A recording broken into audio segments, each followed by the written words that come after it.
Panitia Kerja Biaya Penyelenggaraan Ibadah Haji telah menyelesaikan tugasnya dengan kesepakatan mengenai biaya haji untuk 2024 sebesar Rp93,4 juta. Biaya haji yang disepakati ini turun dibandingkan yang diusulkan pemerintah, yakni Rp105 juta. Lalu berapa biaya yang harus dibayarkan oleh jemaah calon haji dan bagaimana dengan yang tidak sanggup untuk melunasinya? Untuk membahasnya sudah bergabung bersama kami Wakil Ketua Komisi 8 DPR RI, Aceh Hasan Syazili. Kang Aceh, Assalamualaikum. Waalaikumsalam warahmatullahi wabarakatuh, Mbak Tisa, Mbak Sira. Ya, Kang Aceh. Apa kabar? Baik, Alhamdulillah. Apakah angka ini sebenarnya sudah sesuai yang diinginkan oleh Kang Aceh dan juga anggota Komisi 8 lainnya?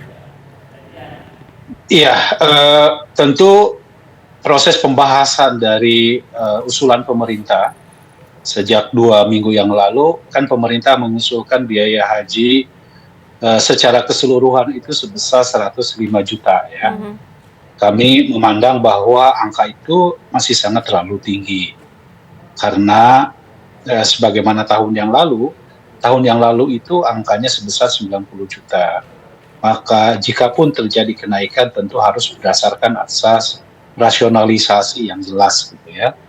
Maka setelah proses pembahasan yang cukup panjang antara kami Panja Komisi 8 DPR RI dengan pemerintah, juga kami memanggil dan mengundang beberapa pihak yang terkait dengan penyelenggaraan ibadah haji, maka kemarin disepakati di tingkat panja bahwa biaya secara keseluruhan haji itu sebesar 93,4 juta. Jadi pemerintah secara rela untuk menurunkan biaya haji hingga pada level yang paling rendah sampai kepada 93,4 juta. Tentu angka tersebut merupakan angka yang sangat rendah ya dibandingkan dengan usulan yang disampaikan oleh pemerintah pada 2 minggu yang lalu. Ya. Nah, pada angka apa saja yang dinilai menurut Komisi 8 perlu diturunkan? Pertama, komponen yang terbesar adalah biaya penerbangan ya. Kami berdiskusi dengan Dirut Garuda dan maskapai penerbangan Arab Saudi Arabia Airlines yang pada awalnya mengusulkan per jamaah 36 juta. Setelah kami lakukan pendalaman, alhamdulillah bisa diturunkan menjadi 33,4 juta. Itu kan angka yang cukup signifikan. Kemudian beberapa layanan, terutama layanan akomodasi atau hotel, layanan konsumsi, ya itu juga kami tekan sehingga mencapai angka 93,4 juta. Nah, yang untuk diketahui oleh para jamaah bahwa 93,4 juta itu adalah biaya keseluruhan, di mana nanti dari 93,4 juta ini akan dibagi menjadi 2, yang dibayar langsung oleh jamaah ya, dan yang berasal dari nilai manfaat. Nah, sebagian besar dari anggota panja ini ya menyampaikan bahwa proporsinya itu ya 60% dibayar langsung oleh jamaah dan 40% dibayar berdasarkan atas nilai manfaat. Oke, baik. Maksudnya adalah bahwa 93,4 juta itu bukan semuanya dibayar oleh jamaah. Yang dibayar oleh jamaah adalah 60% dari 93,4 juta itu. Nah, perkiraan kami kira-kira jamaah akan membayar 55 sampai 56 juta. Baik. Sisanya diambil dari nilai manfaat. Karena memang selama ini ya penyelenggaraan ibadah haji itu tidak semuanya dibayar oleh para jamaah. Tetapi ada nilai manfaat dari dana kelolaan haji yang dikelola oleh BPKH yang katakanlah mensubsidi dalam tanda kutip dari pembiayaan haji kita. Baik. Nah, kami tentu akan segera memutuskan secara resmi pada saat nanti Panja akan melaporkan kepada Komisi 8 dan nanti akan disepakati bersama-sama dengan Menteri Agama Republik Indonesia pada hari Senin tanggal 27 November 2023. Gitu. Kang Aceh. Jadi mudah-mudahan ya. Kang Aceh, kita ketahui bahwa setiap warga negara Indonesia yang beragama Muslim mungkin ingin pergi berangkat haji dan background mereka masing-masing itu berbeda-beda. Ada yang mampu mungkin di angka sekitar 56 juta. Tapi berkaca pada tahun lalu, angka 49 juta sekian saja banyak yang ternyata tidak mampu Kang Aceh dan memilih untuk menunda keinginan mereka ataupun membatalkan keinginan mereka untuk naik haji. Nah, untuk tahun sekarang ini 2024 nanti, apakah mungkin ada mekanisme seperti negara akan memberikan katakanlah pinjaman lunak gitu kepada calon jemaah ibadah atau akan bagaimana? Begini, prinsipnya haji itu hanya bagi orang yang mampu. Karena syariat Islam sendiri menyatakan bahwa al-hajju man istata'a ilaihi sabila. Haji itu bagi orang yang mampu untuk menjalankan selama perjalanan ibadah haji. Karena itu tentu bagi yang tetapi kita ya nanti akan menyepakati. Usulan kami adalah sebelum nanti ditetapkan secara resmi melalui keputusan Presiden, ketika hari Senin telah ditetapkan biayanya sebesar antara 50 sampai 56 juta tersebut, maka kami akan memberlakukan cicilan sampai nanti keluarnya ke Kepres. Cicilan yang dimaksud misalnya, karena kan sebetulnya jamaah haji kita ini sudah membayar sebanyak 25 juta, Mbak Nisa. Iya, di awal. Jadi di awal pendaftaran. Jadi nanti para jamaah akan membayar 31 juta. Nah, karena itu nanti kita akan lihat sejauh mana ya. Misalnya kalau dia punya sekarang uang 10 juta itu bisa dilakukan cicilan pelunasan.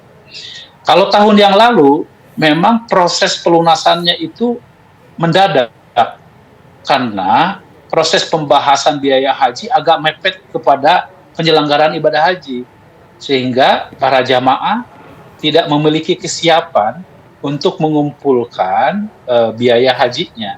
Nah, sekarang kenapa DPR bersama dengan pemerintah membahas biaya haji jauh-jauh hari sebelum penyelenggaraan ibadah haji, ya. Kan kita tahu nanti proses perjalanan ibadah haji akan dimulai sekitar bulan Mei tahun 2024. Masih cukup panjang, sekitar 4 sampai 5 bulan. Nah, dengan penetapan lebih awal, diharapkan para calon jemaah haji bisa memiliki kemampuan untuk mempersiapkannya jauh-jauh hari.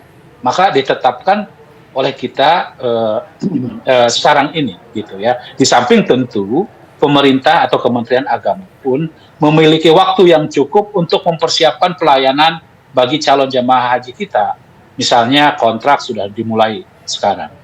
Nah, Mbak Tisa, Mbak Sira, yang penting sekarang ini adalah bahwa kami menetapkan jumlah kuotanya juga cukup besar hingga mencapai 241.000 calon jemaah haji.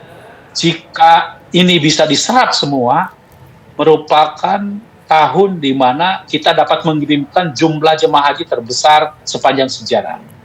Ya, karena itu memang tidak mudah bagi kita untuk bisa mempersiapkan jumlah jemaah haji sebesar itu.